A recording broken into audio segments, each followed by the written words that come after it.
الله من الشيطان الرجيم بسم الله الرحمن الرحيم الحمد لله رب العالمين الرحمن الرحيم اللهم صل على محمد وعلى آل محمد كما صليت على إبراهيم وعلى آل إبراهيم إنك حميد مجيد اللهم رب اشرح لي صدري ويسر لي أمري واحلل عقدة من لساني يفقه قولي رب زدني علما رب يسر ولا تعسر وتمم بالخير اللهم علمنا ما ينفعنا وانفعنا بما علمتنا وزدنا علما رب يسر ولا تعسر وتمم بالخير أما بعد respected students مصلون السلام عليكم ورحمة الله وبركاته.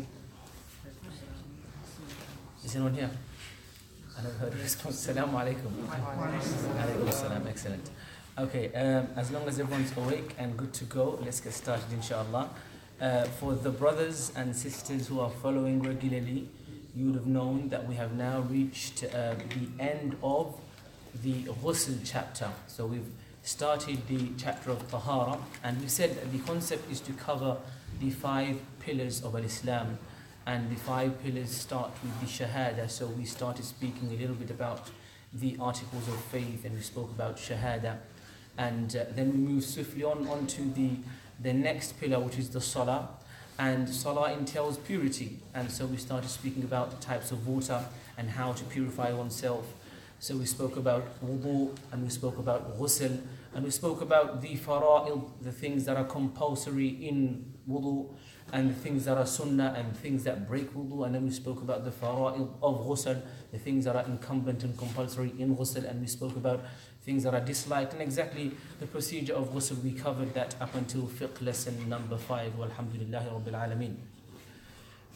Today, inshallah, we'll be moving on to fiqh lesson number 6 according to our series, and today the topic is dry ablution, which is also known as tayammum from the Arabic word tayammum, and that's also of course mentioned very clearly in the Quran. So tayammum, there is no doubt of its permissibility. The only thing to know is how and where and how long and so on and so forth. And inshallah, let's get started without any further ado. Bismillahir Rahmanir Rahim. Tayammum comes from the word, or the meaning, the original meaning of tayammum is to intend. Okay? وَكَلِمَةٌ بِهَا كَلَامٌ قَدْ يُؤَمْ. Ibn Malik, one of the greatest scholars, or the great scholars of language, says that with the word kalima, you can intend a sentence. The word that I'm looking at is intend. Kalamun qad yu'am comes from the word yu'am. Amma ya'ummu means to, or yu'am generally here means that it could be intended. So tayammum is connected to that root word, meaning tayammum means to intend something, is to have a focus on something and to want to do something.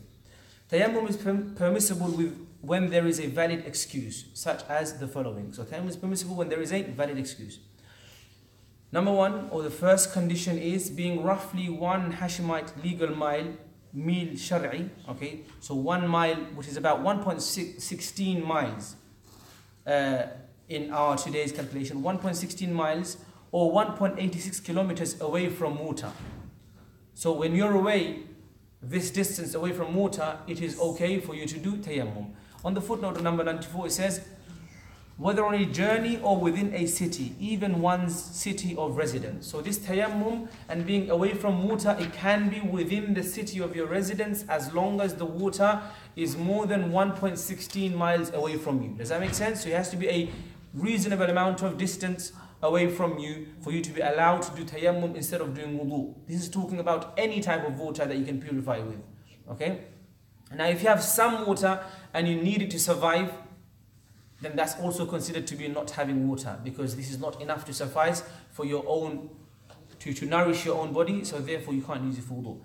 Another reason could be extreme cold. When it is extremely cold and you have no way of warming up that water, and you fear that this extreme cold added with this cold water will damage you and make you unwell, then you can do tayammum instead.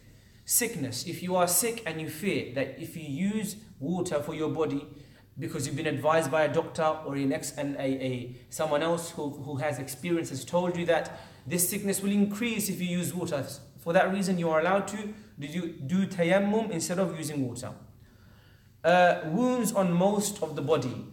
So if someone is injured on most of their body, instead of doing ghusl or instead of doing wudu, he is allowed to do tayammum instead, to wipe, the dry ablution. Tayammum, of course, in Arabic, in English, like we said, it means dry ablution, meaning it is a replacement of the original wudu of ablution, but this is a dry version without any water involved.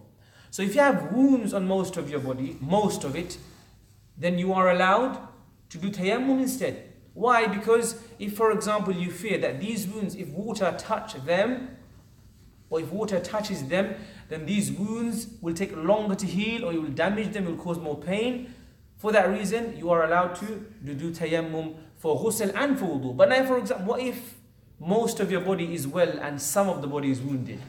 In this case, if most of your body is well and only some of your body is wounded, then you are, or you should be, washing the parts that are not wounded, and the parts that are wounded, you just wipe over them for wudu and for ghusl. Now, for example, let's talk about wudu.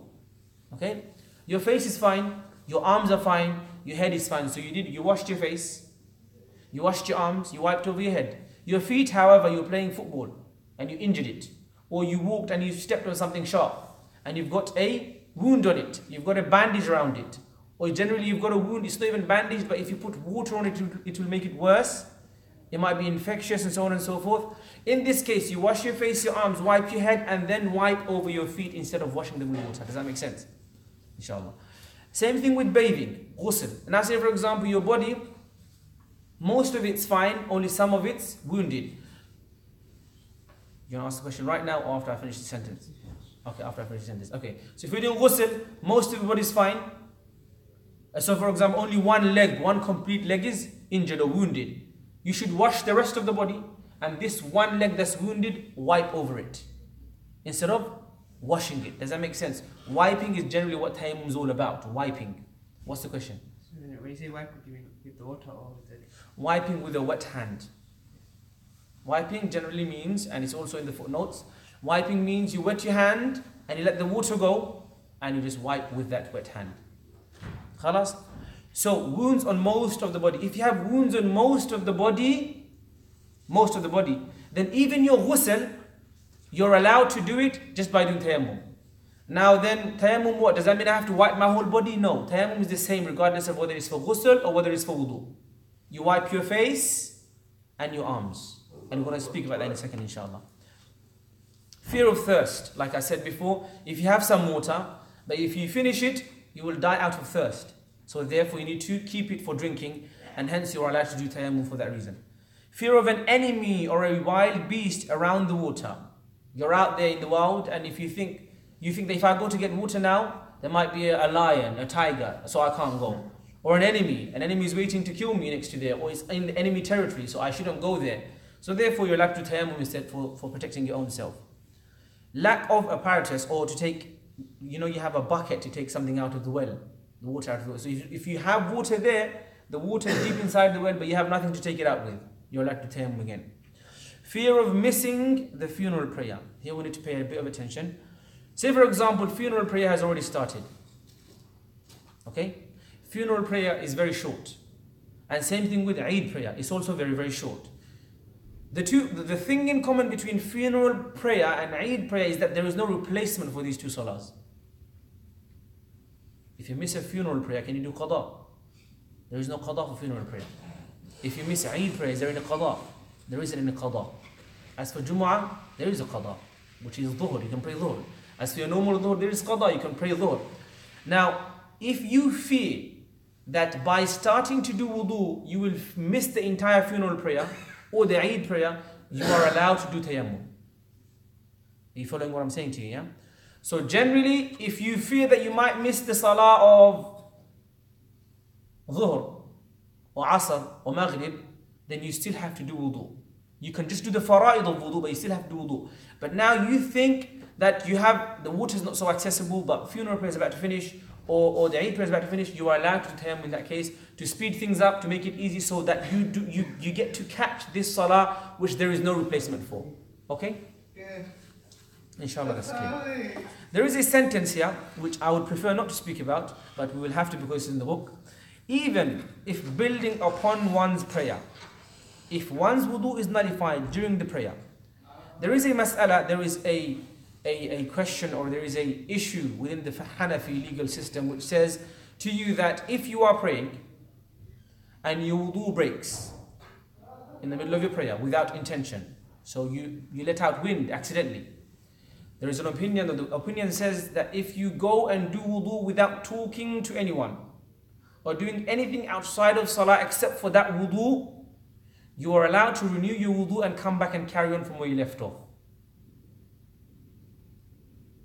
I said to you I'd prefer not to speak about it because it's a bit of a controversial mas'ala, but it's there, okay? According to Hanafi legal texts as well, that if you break your wudu in the middle of your salah, and if you go and do wudu, but you don't talk to anybody, you don't do any other activity apart from renewing that wudu, then you're allowed to do that wudu, come back and carry on with your salah from where you left off. Majority opinion says, as soon as you go, your wudu is broken, you start again from the beginning. Even in the Hanafi school, we say that if you are not content with this particular issue, then start your prayer again. Khalas? Because there are hadith that say it, that there are a couple of hadith that mention this. But then this hadith, or these are hadith that are there, they have been differed upon, and that's why it's a bit of a, you can see it's a controversial masala. Shaykh Albani says that it's weak, others have said it's weak. Some of the earlier Hanafi scholars thought it's strong, and so on and so forth. But generally, on the safer side, it's your salah. You don't want to go, 50-50. Just pray from the beginning. If you break your wudu, go and do wudu and start again from the beginning. Khalas? Avoid the whole difference completely, inshallah ta'ala. Now let's move on. If one forgets that he has water in his caravan, or in his car, or his caravan, even if you're driving a trailer home or a caravan nowadays, and therefore performs tayammum due to the lack of water. So he's got extra water, but he thought there is not enough water.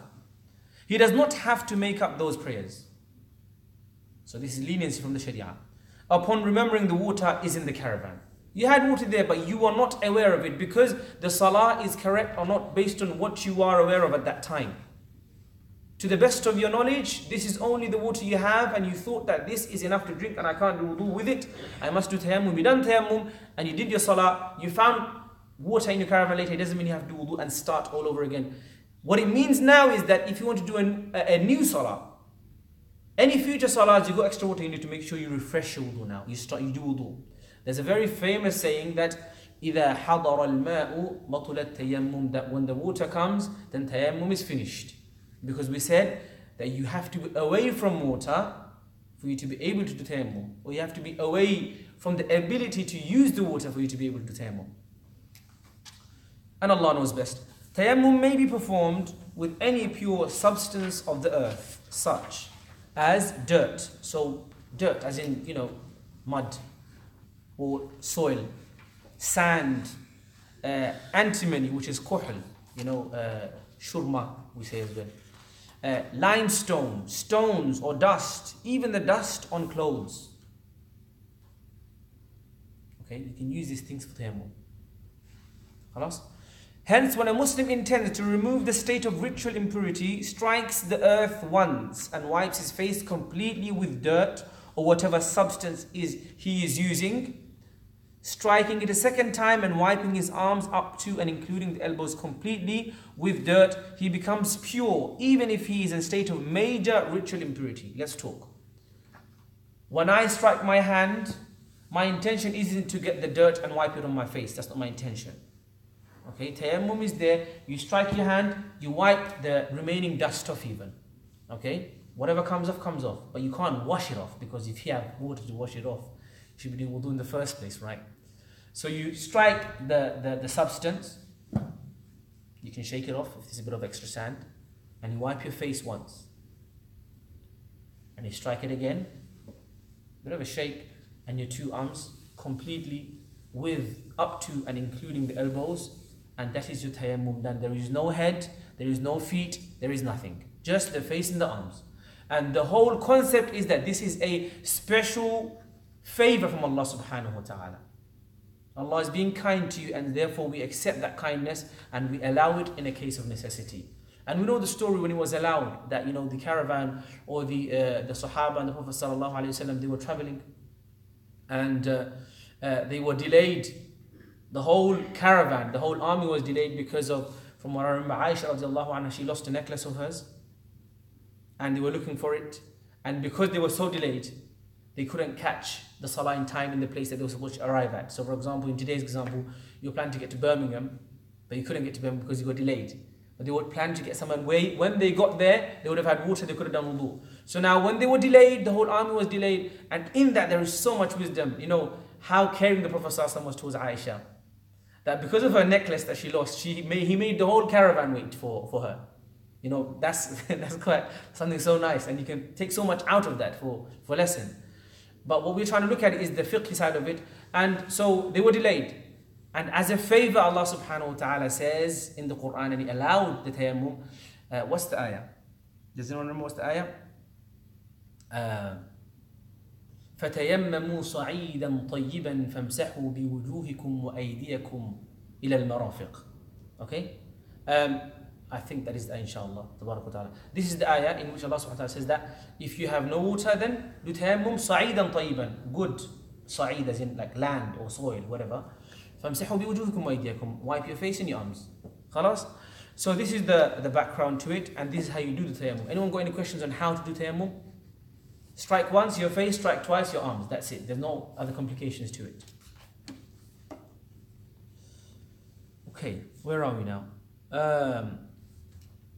Hence a Muslim, when a Muslim intends to remove the state of ritual impurity. Now, like I said to you before, if you are in a state that you need to do wudu, you can do tayammum, and it's the same tayammum. And even if you are in a state where you need to do ghusl, as in you're in the bigger state of ritual impurity, you're in the janaba, the big janaba, where you need to do ghusl now, for whatever reason, for having a wet dream, for being with your wife, or whatever the reason, even then you're allowed to remove that dirt or that state of impurity with tayammum, and it's the same tayammum in either case.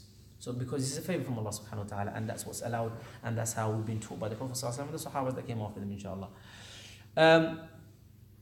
To remove the state of ritual impurity, strike the earth once and wipe his face completely with dirt or whatever substance he is using, strikes it a second time and wipes his arm up to and including the elbows, including completely with dirt, he becomes pure. Even if he were in a state of major ritual impurity, junub, he may then perform as many prayers as he wishes, even spanning multiple prayer times, both obligatory fard and voluntary nafil, until either his wudu is nullified or his excuse for performing tayammum ends. Clear, inshallah? Okay. If one has wounds on his body, yet his uninjured limbs are more than his injured limbs, he must wash the uninjured limbs and wipe the wounded ones. We've said that at the beginning. As long as wiping them does not hurt him. So say for example, you're saying, we've said that he should wipe over the wounded parts. Now, even if that wiping would hurt him, then he's going to say to you in the next part, otherwise he may leave those limbs out completely. Not even wiping or washing. And this is the generosity or the understanding of Sharia. That our religion is not a cruel one. If someone is injured, Allah's not going to put you in a greater loss or a greater state of pain. One may not, however, wash some limbs and perform tayammum as well. So you can't say, hey, I'm going to wash some limbs and then do tayammum as well. It's basically, if you're washing, if most of your body is uninjured, then you wash and you wipe. If most of your body is injured, then you do tayammum only. Okay. Now we're coming to something a bit more interesting of discussion, especially in recent times. Wiping over footgear, khufs, leather socks. Okay, wiping over leather socks is a very hot topic nowadays, and I'm actually a bit hesitant or a bit scared to even speak about it, but inshallah it's a part of the syllabus, so let's go. Both men and women may wipe khufs, whether traveling or while in residence. Khufs are basically socks, leather socks. Okay, originally khufs is the leather sock. You're allowed to wipe over it, the top part of it, instead of washing the actual feet. For a resident, it's allowed up to 24 hours. For someone traveling, allowed up to 3 days. Because as a traveler, you have more difficulties, and Islam has allowed for you to wipe over. We're coming to go. What, just the top part? Just the top part. There is no wiping at the bottom. And that's, again, the very famous saying of Ali radiallahu anhu, as far as I remember, inshallah, that if Islam was based on logic, all of it was based on logic, and our ibadah was based just on logic, then we would have wiped the bottom of our leather sock and not the top, because we walk on dirt. But Islam is about submission. And our ibadah is exactly how Allah told us to do so. That doesn't mean to say that Islam is not logical, or that there are no logical explanations to Islamic rulings. In fact, there are huge explanations to even the timings of prayers and how we pray and the benefits of it, and the scientists until today are coming out with new benefits of fasting, and there are so many logical reasonings behind these. Khalas? But wiping over the top is what we do. The khufs must cover both ankles, even if made out of dense wool. Now, originally khuf is leather.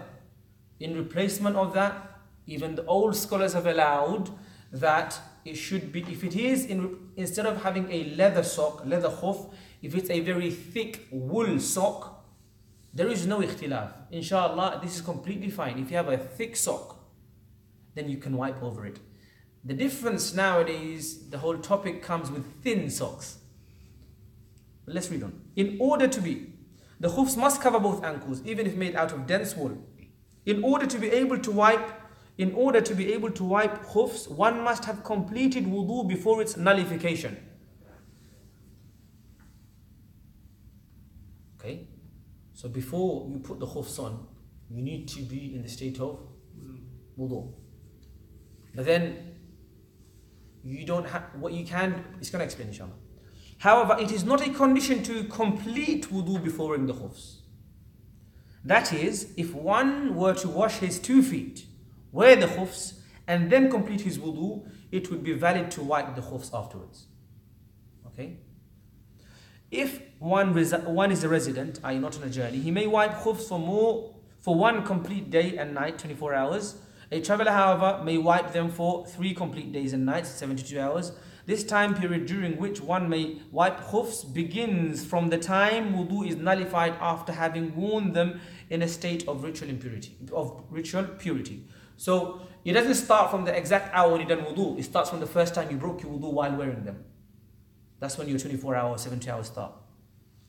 The minimum required area that must be wiped is an amount equivalent to the surface area of one's 3 smallest fingers.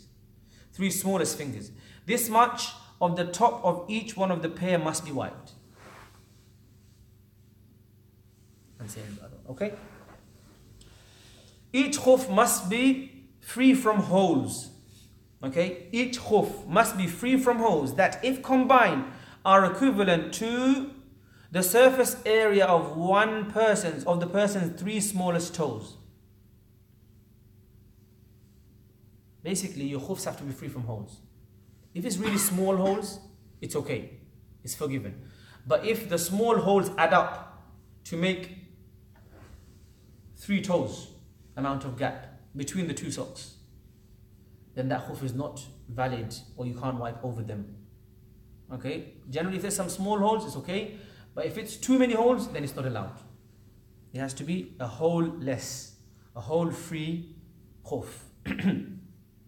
The minimum required area, we've said this much. Each khuf must be free from holes that, if combined, are equivalent to the surface area of the person's 3 smallest toes. Hence, if the holes of one of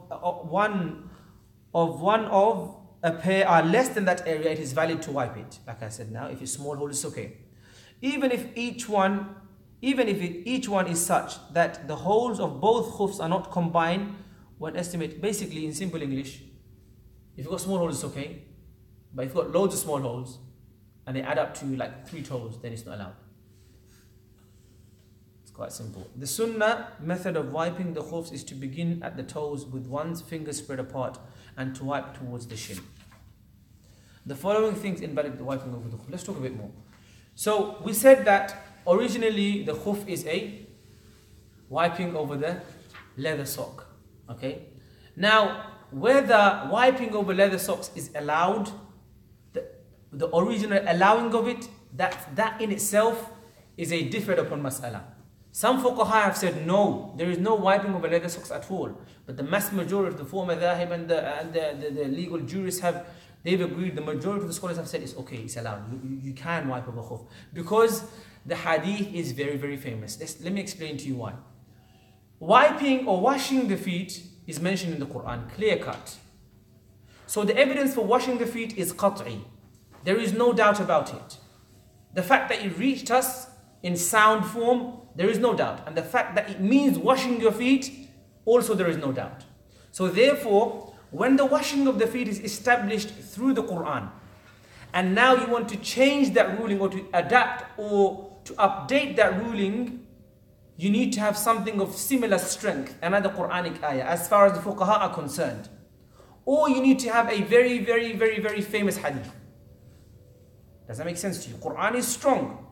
No doubt in the Quran. Quran says wash your feet. You want to come and change that and say, no, if you wear a leather sock, you can wipe over it, which is updating the rule, really. Because you're saying don't wash it, just wipe over your socks. So now for that to be allowed, the fuqaha will say to you, show us proper evidence. So as far as the former dhahib and those who have allowed it are concerned, the hadith which allows the khuf, wiping of the khuf, is very, very famous. And therefore, it is allowed to be used even if it seems to be going against the Quranic ayah. Does that make sense? Because the practice of the Prophet and the Sahaba has shown that it is allowed. And also the hadith is very, very famous. This is the actual usuli matter of it. Those who have said it's not allowed, they have said, you know what, it's a hadith. And that's Quran, therefore the two can't come together. So therefore it's always wash and there's no wiping. So that's the original allowing of the khuf or not. Now we come to whether you're allowed to wipe over thinner socks, or does it always have to be thick socks and leather socks. Leather socks, like I said, is original. There is no doubt that leather socks, according to the majority of the scholars, you're allowed to wipe over it.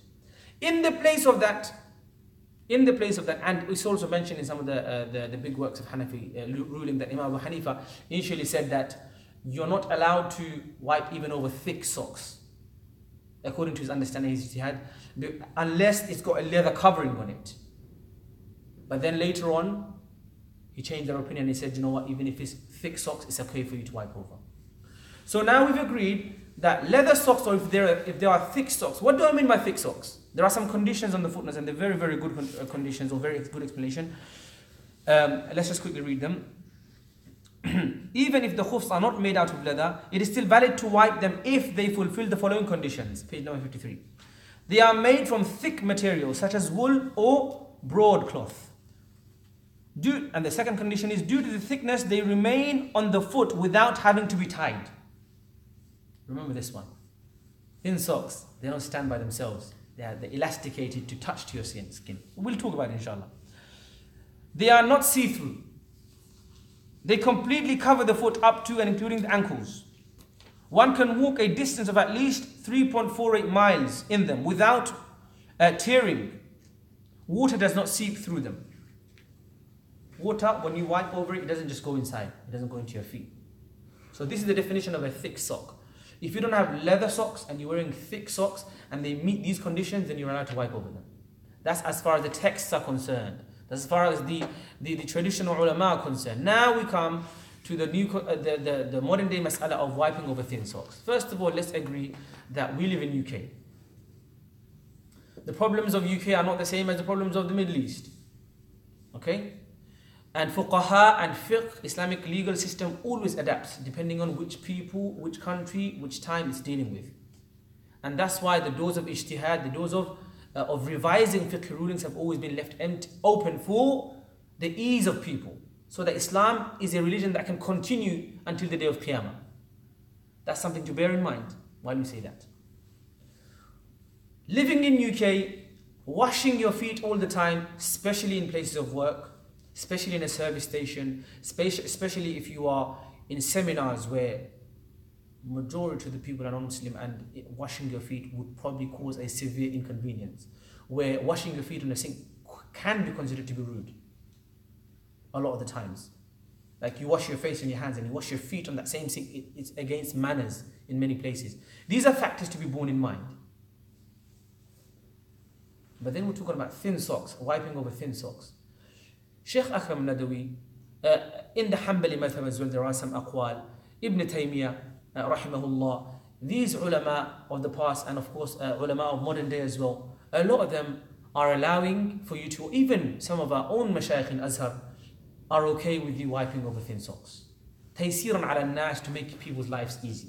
And the whole concept of fiqh is to understand and to aid and help people to worship Allah subhanahu wa ta'ala, not to make them distant and make their lives difficult. Allah subhanahu wa ta'ala says in the Quran, وَمَا جَعَلَ عَلَيْكُمْ فِي الدِّينِ مِنْ حَرَجٍ. There is no extreme difficulty in your deen.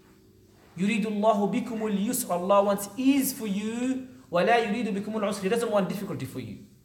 Hadith says, مَا خُيِّرَ النَّبِيُّ صلى الله عليه وسلم بَيْنَ أَمْرَيْنِ إِلَّا اخْتَارَ أَيْسَرَهُمَا. The Prophet صلى الله عليه وسلم was never given the option between two matters except that he chose the easier one. So Islam is inclined towards ease. But that ease has to be with evidence. It's not just any ease. It's easy for me to go and have an illicit relationship. It's easy in this country, for example. But that ease is not allowed. It has to be ease allowed by the Shara. Wiping over thin socks, cotton socks, it doesn't meet the conditions that we've said. For example, it's not thick. For example, a lot of the times water does seep through it. It doesn't stand by itself. Okay? You can't necessarily walk for 4 miles or 3.5 miles in them. They would probably rip. Okay? And majority of the scholars between the madhahib, between the four madhahib, majority of the scholars in each madhab, and as far as I know, Hanafi, Shafi'i and Maliki, all three mazhabs, like wholly, are not okay with it, unless it's some fuqaha within it have allowed it. Hanbali madhab, they have some leniency towards it. And therefore we're seeing the majority of the scholars have said wiping over thin socks, the cotton ones that we wear, is not allowed. Some scholars have allowed it. Islam is there for you to follow. If you think that for you suitable is the easier one of wiping over cotton socks, inshallah you won't be sinful, because there are great scholars allowing that. But the safer option is which one? For me, personally, as a talib al-ilm, I personally don't wipe over cotton socks. I don't think it's safe, especially when a majority of the scholars are saying it's not. And especially because in most of the places that I work in or I go to, for me to do wudu is very easy. It's very easy. I go to a masjid, I'm at home, right? I go to a workplace, even my workplace, which is the masjid, alhamdulillah, I've got a sink inside the office.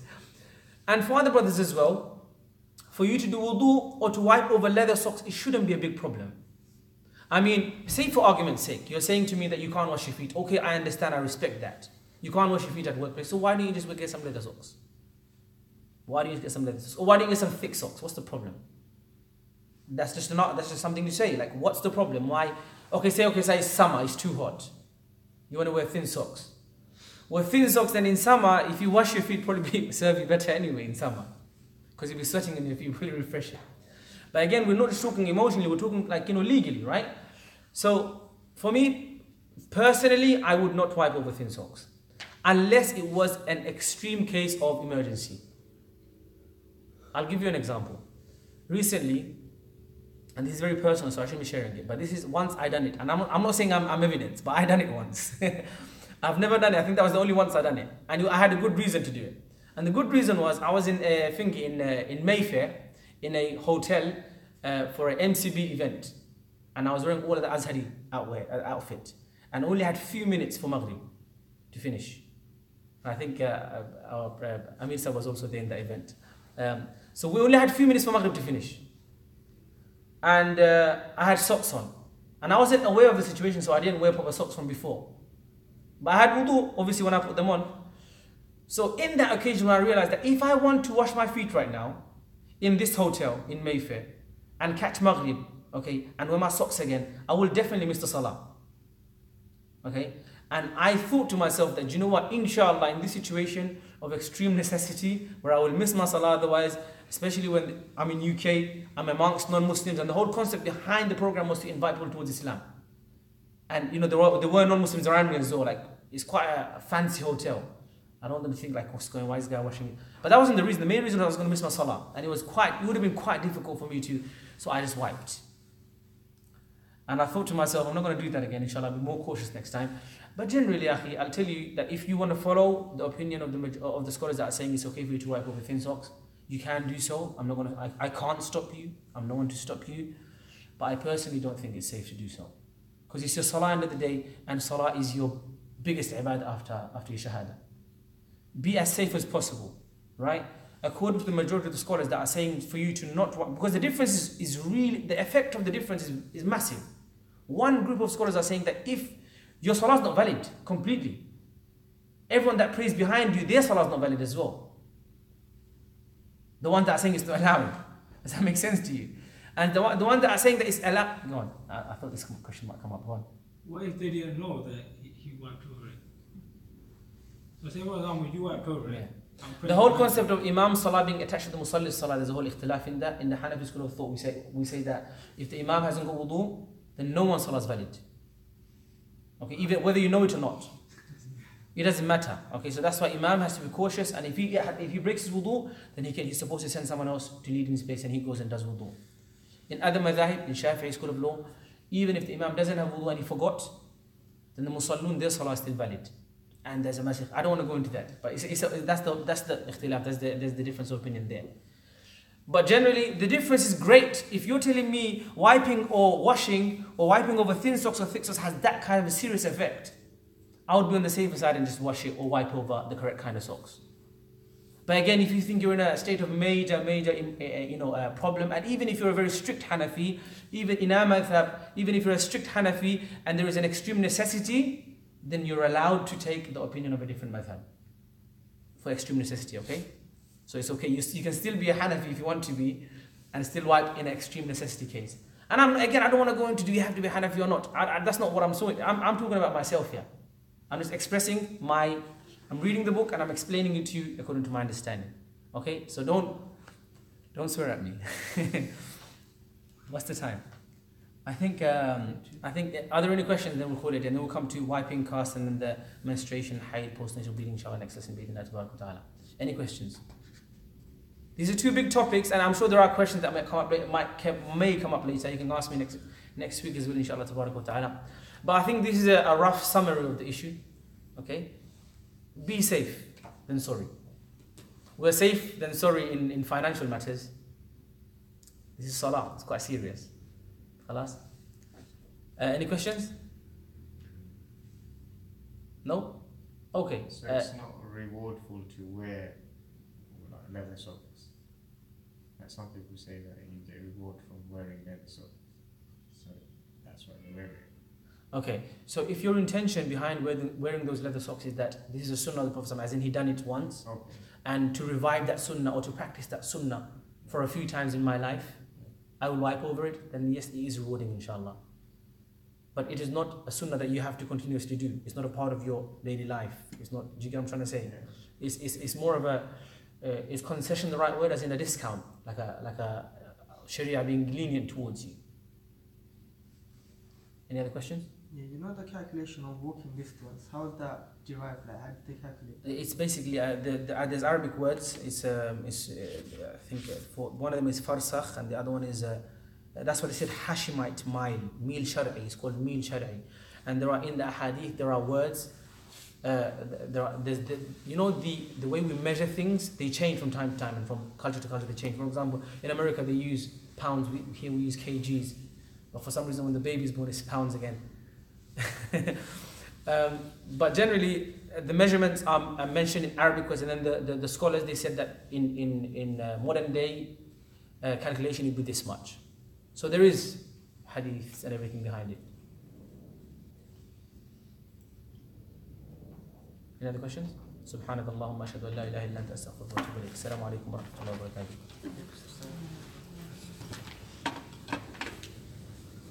Can someone just